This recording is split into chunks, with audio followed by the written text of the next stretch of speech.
Hai hai hai, halo sobat semuanya.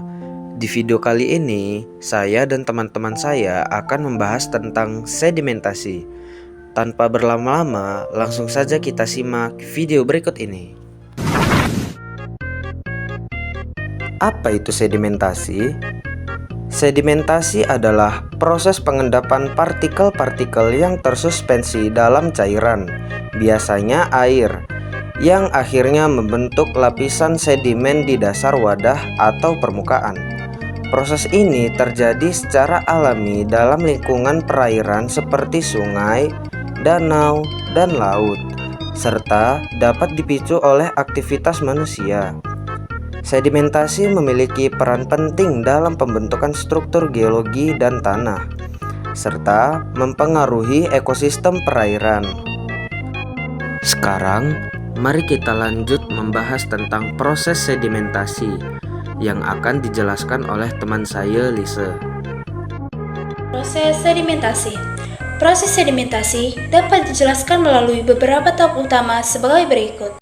Yang pertama ada erosi dan transportasi. Partikel-partikel dari batuan dan tanah terlepas akibat erosi oleh angin, air, atau es. Partikel-partikel ini kemudian diangkut oleh angin erosif, seperti aliran air sungai atau arus laut. Yang kedua ada suspensi. Partikel-partikel yang terangkut oleh air atau angin tetap dalam suspensi selama kecepatan aliran cukup tinggi untuk mengatasi gravitasi. Selama suspensi ini, partikel-partikel dapat berpindah jarak yang jauh. Yang ketiga ada pengendapan. Ketika kecepatan aliran angin atau angin menurun, partikel-partikel mulai mengendap karena gaya gravitasi. Proses ini menyebabkan partikel-partikel berat mengendap lebih dahulu, diikuti oleh partikel-partikel yang lebih ringan. Yang keempat adalah pembentukan lapisan. Setelah partikel-partikel mengendap, mereka akan membentuk lapisan sedimen di dasar sungai, danau, atau laut. Seiring waktu, lapisan-lapisan ini bisa saling menumpuk dan memadat, membentuk batuan sedimen. Setelah kita tahu bagaimana proses sedimentasi, sekarang kita lanjut mengenal jenis-jenis sedimentasi yang akan dijelaskan oleh teman saya, Filza.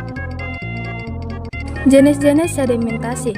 Macam-macam sedimentasi dapat diklasifikasikan berdasarkan lingkungan atau agen pengendapannya, yaitu sebagai berikut. 1. Sedimentasi fluvial merupakan sedimentasi yang terjadi di lingkungan sungai.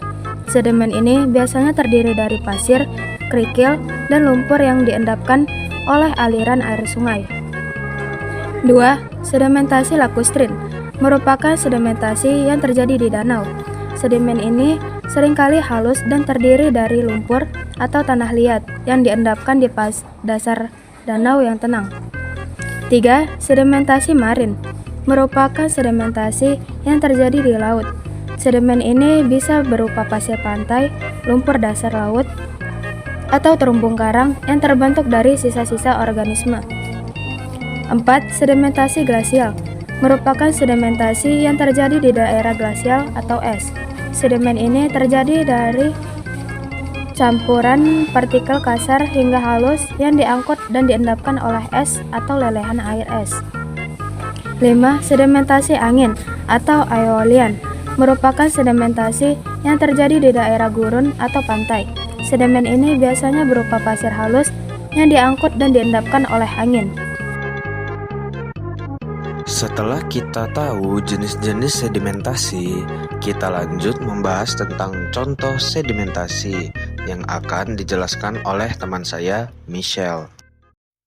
Contoh sedimentasi. Beberapa contoh nyata dari sedimentasi meliputi 1. Delta sungai. Pembentukan delta sungai seperti delta sungai Nil di Mesir adalah hasil dari sedimentasi fluvial. Partikel-partikel sedimen yang dibawa oleh aliran sungai diendapkan saat sungai memasuki badan air yang lebih besar dan lambat, seperti laut atau danau. 2. Endapan danau. Danau Kawaguchi di Jepang menunjukkan contoh sedimentasi lacustrin, di mana lumpur dan partikel halus lainnya mengendap di dasar danau yang tenang. 3. Terumbu karang. Terumbu karang, seperti Great Barrier Reef di Australia, terbentuk dari sedimentasi marin di mana sisa-sisa organisme laut mengendap dan membentuk struktur keras yang menjadi habitat bagi berbagai spesies laut. 4. Moraine glacial. Moraine adalah tumpukan sedimen yang diendapkan oleh gletser. Contoh klasik dari sedimentasi glasial, misalnya moraine di Swiss yang terbentuk oleh gletser selama zaman es terakhir. 5. Gurun pasir. Gurun Sahara di Afrika adalah contoh sedimentasi angin, di mana angin mengangkut dan mengendapkan pasir halus, membentuk bukit pasir yang luas. Setelah kita mengetahui contoh sedimentasi, selanjutnya kita akan membahas apa saja dampak sedimentasi yang akan dijelaskan oleh teman saya, Shirley. Dampak sedimentasi. Sedimentasi memiliki berbagai dampak positif dan negatif terhadap lingkungan dan aktivitas manusia. Di antaranya yaitu 1. Pembentukan tanah subur. Sedimen yang dihendapkan oleh sungai seringkali mengandung mineral dan nutrisi yang penting untuk pertanian seperti yang terjadi di lembah Sungai Nil. Yang kedua, pembentukan delta. Delta sungai yang subur seringkali menjadi tempat tinggal dan lahan pertanian yang produktif seperti delta Mekong di Vietnam. Yang ketiga, kerusakan habitat. Sedimentasi berlebihan dapat menyebabkan pendangkalan sungai dan danau, mengganggu habitat ikan dan organisme air lainnya. Yang keempat, pengendapan sedimen di waduk. Sedimentasi di waduk dapat mengurangi kapasitas penyimpanan air, mengurangi efisiensi bendungan, dan menyebabkan masalah pengolahan air. Yang kelima ada polusi sedimen. Sedimen dapat membawa polutan seperti logam berat atau bahan kimia yang mencemari badan air dan mengganggu ekosistem. Setelah kita mengetahui apa saja dampak-dampak sedimentasi, sekarang kita akan membahas tentang alat ukur sedimentasi yang akan dijelaskan oleh teman saya, Ciren. Alat ukur sedimentasi. Terdapat berbagai alat yang bisa digunakan untuk mempelajari dan mengukur sedimentasi, antara lain yakni 1. Sonde sedimen. Digunakan untuk mengambil sampel sedimen dari dasar sungai, danau, atau laut. Alat ini dapat membantu dalam analisis lapisan sedimen dan komposisinya.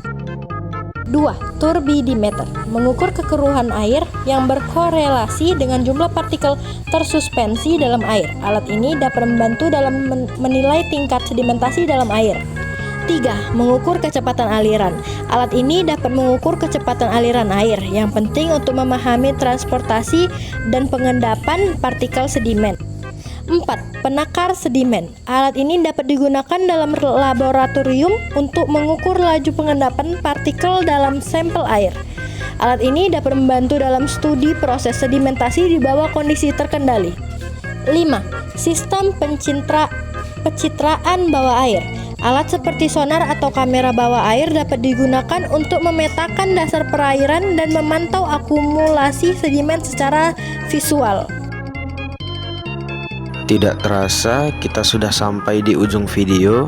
Semoga pembelajaran yang kita bahas tadi menjadi ilmu yang bermanfaat bagi yang mendengarkannya.